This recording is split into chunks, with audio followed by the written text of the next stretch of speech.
विद्यार्थियों, Krishna study centre में आपका फिर से स्वागत है। बैठकीकरण व्यवस्था और व्यवस्था क्रम व्यवस्था हम पढ़ रहे थे और क्रम व्यवस्था के अंदर दो और टाइप के जो प्रश्न पूछे जाते हैं उनमें एक तरह का यह प्रश्न है जिसमें कुछ लोगों की उम्र या उसको छोटा बड़ा या फिर यूं कह सकते हैं कोई चीज कम या ज्यादा या कोई किसी से छोटा कोई किसी से बड़ा है, इस प्रकार के प्रश्न जो है पूछे जाता है। इनको व्यवस्थित रूप से जमाना होता है कि कौन छोटा कौन बड़ा, किसके पास कम किसके पास ज्यादा, इनका आरोही और अवरोही क्रम पूछ लिया जाता है। तो पहला जैसे प्रश्न है कि मंजू के पास सालू से अधिक रुपए हैं, तो इनको एक व्यवस्थित क्रम में अपने को जमा लेना है, ठीक है ना। पहला जो टॉपिक कह रहा है, पहली जो चीज कही जा रही है वो कि मंजू के पास सालू से अधिक है, ठीक है ना। सालू से ज्यादा है किसके पास? मंजू के पास। तो मंजू ऊपर रखते हैं, मंजू के पास जो है वो सालू से अधिक है, लेकिन इंदु से कम है।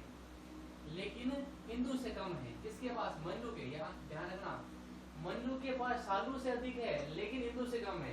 इंदु से कम किसके पास है? मंजू के पास। तो इंदु से कम है तो इसका मतलब इंदु के पास मंजू से ज्यादा है, तो इंदु इससे ऊपर होगी, ठीक है ना। फिर ये कह रहा है कि मनोज के पास सरोज से कम है लेकिन मंजू से अधिक है, ठीक है ना। मंजू से अधिक है, मंजू से अधिक किसके पास है? मनोज के पास, ठीक है ना। लेकिन मनोज के पास सरोज से कम है लेकिन मंजू से अधिक है। मंजू से अधिक है और सरोज से कम है, तो सरोज इसके क्या आ जाएगी? इसके ऊपर आ जाएगी, यहाँ पर सरोज, ठीक है ना। लेकिन मंजू से अधिक। यदि इंदु के पास मनोज से कम रुपए है, ठीक है ना, इंदु के पास मनोज से कम है, ठीक है ना, इंदु के पास मनोज से कम है, इंदु क्या आ गई? मनोज से भी नीचे, ठीक है ना। तो सबसे ऊपर कौन आया? ठीक है ना, सबसे ऊपर, क्योंकि देखो सरोज से कम है, मनोज के पास सरोज से कम है, इंदु के पास जो है वो मनोज से भी कम है, इसका मतलब ये मनोज के नीचे है। तो जो क्रम हो जाएगा अपने पास वो सबसे ऊपर कौन हो जाएगी? सबसे ऊपर सरोज आ जाएगी, ठीक है ना। सबसे ऊपर सरोज, सरोज के नीचे, ठीक है ना, कौन? मनोज, क्योंकि मनोज के पास सरोज से कम है और इंदु के पास मनोज से भी कम है, ठीक है ना। तो ये आ गई इंदु और इंदु के नीचे मंजू, क्योंकि मंजू के पास वो इंदु से कम है लेकिन सालू से अधिक है, ठीक है। इसलिए सबसे नीचे कौन है? सालू, ठीक है ना। तो इस प्रकार हमने इनको व्यवस्थित। अब देखो सारे पॉइंट मिलेंगे।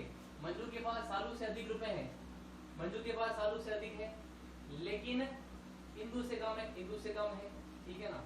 मनोज के पास सरोज से कम है, मनोज के पास सरोज से कम है परंतु मंजू से अधिक है, ऊपर है। और यदि इंदु के पास मनोज से कम है, इंदु के पास मनोज से कम है, तो प्रश्न क्या पूछ रहा है? प्रश्न ये कह रहा है कि सबसे अधिक रुपए किसके पास है? तो सबसे अधिक किसके पास है? सरोज के पास है, तो अपना उत्तर हो जाएगा सरोज। अब ऐसे प्रश्नों में क्या होता है कि कभी कभी एक सवाल नहीं पूछ के 3-4 सवाल एक साथ पूछ लिए जाते हैं। ये भी पूछ सकते हैं कि सबसे कम किसके पास है, तो सबसे कम अपने सालू के पास है, हो गया। सबसे ज्यादा से दूसरे नंबर पे किसके पास है? तो मनोज के पास है। यानी कि जब हम इसको व्यवस्थित रूप से कर लेते हैं उसके बाद इनमें से कोई भी प्रश्न अपने से पूछे, अपन सभी प्रश्नों के बिल्कुल सही सही उत्तर दे सकते हैं, ठीक है। अगला जो सवाल है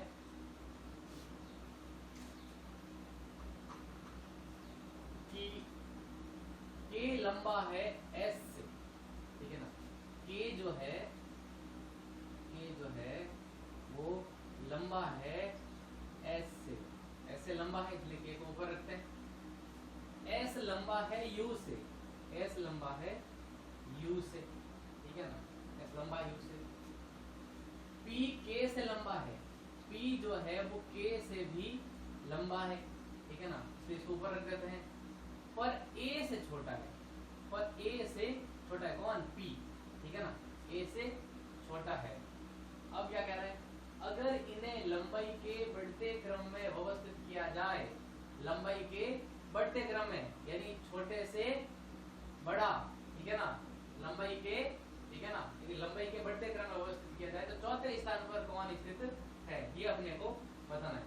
देखो K लंबा है S से, K लंबा है S से, S लंबा है U से, ठीक है ना, और P K से लंबा है, P जो है K से लंबा है पर A से छोटा है, A से छोटा है, ठीक है ना। तो ये हमने व्यवस्थित कर लिया। अब ये कह रहे हैं कि इनको किस क्रम में व्यवस्थित किया जाए, अगर इन्हें लंबाई के बढ़ते क्रम में व्यवस्थित किया जाए, यानी छोटे से बड़े में व्यवस्थित किया जाए, तो सबसे छोटा कौन है, U 1 नंबर पे, 2 पे कौन है, 2 पे S, 3 पे कौन है, K, और 4 पे कौन है, P, ठीक है ना। तो अपना आंसर क्या आ जाएगा, P। चौथे स्थान का पूछ रहा ना, ठीक है ना, तो चौथे स्थान पे कौन है, P है, ठीक है ना। ये अपना आंसर हो जाएगा। इस तरह से आपको व्यवस्थित करना है।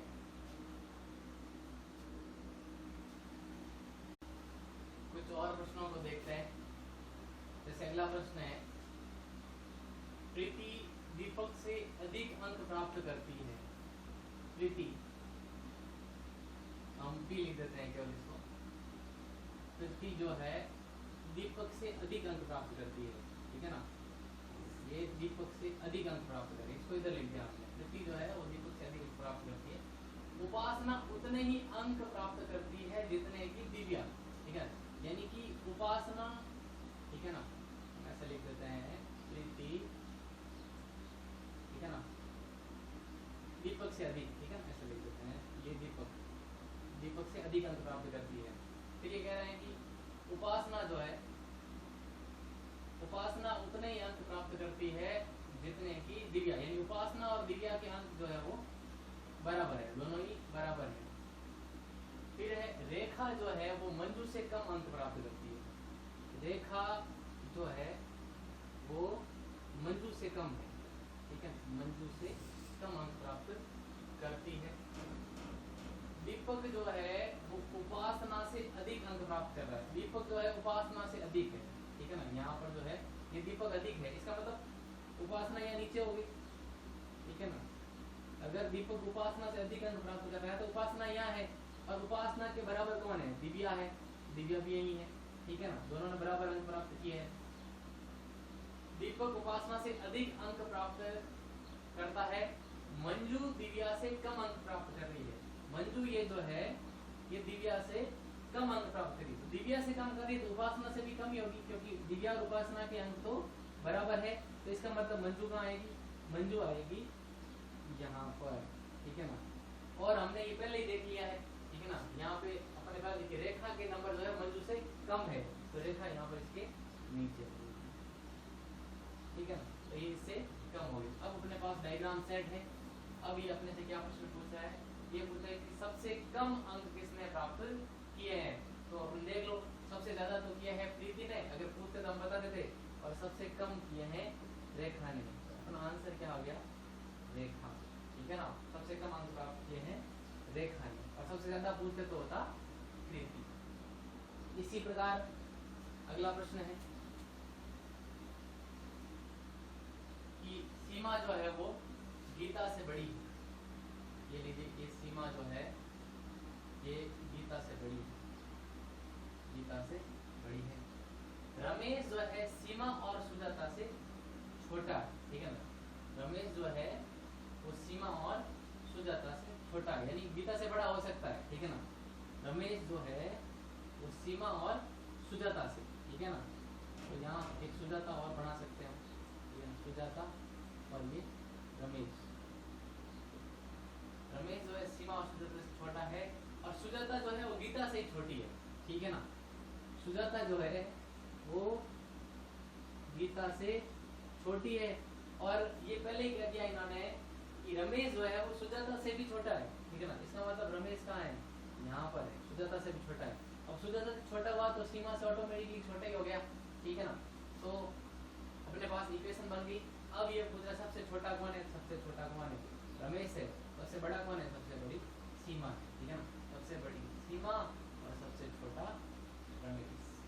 तो इस प्रकार से आपको इनको प्रश्न के अनुसार व्यवस्थित करना है। उम्मीद है आपको समझ में आया होगा।